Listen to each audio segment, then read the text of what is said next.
مولانا روم ایک سپیرے کی داستان بیان فرماتے ہیں۔ وہ سانپوں کی تلاش میں جنگلوں اور بیابانوں میں برف باری کے بعد سانپوں کی تلاش میں نکلا۔ ایک جگہ اسے بہت بڑا مردہ اژدہا نظر آیا تو اس کے دل نے سوچا کہ اس کو کسی طرح شہر لے جاؤں اور اس پر ٹکٹ لگا دوں تو بہت پیسے کماؤں گا۔ تو پھر وہ بہت بڑی مشکل اور تکلیف سے اس کو کھینچ کر شہر لے آیا۔ لوگوں نے جب سنا تو شہر کا شہر امڈ آیا۔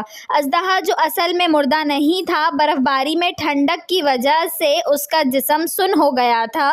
ہجوم کی گرمی نے اور سورج کی حرارت نے اسے پھر سے ٹھیک کر دیا اور اس نے حرکت کرنا شروع کر دی۔ ہجوم نے جب یہ دیکھا تو بھاگ کھڑے ہوئے، جس کا جدھر منہ ہوا دوڑ پڑا۔ سپیرا جو اژدہے کے پاس کھڑا تھا، اس نے جیسے ہی بھاگنے کی کوشش کی تو اژدہے نے منہ کھولا اور سپیرے کو نگل گیا۔ قریب ہی ایک بہت بڑی عمارت میں بل کھا کر یوں زور لگایا کہ سپیرے کی ہڈیاں بھی سرما بن گئیں۔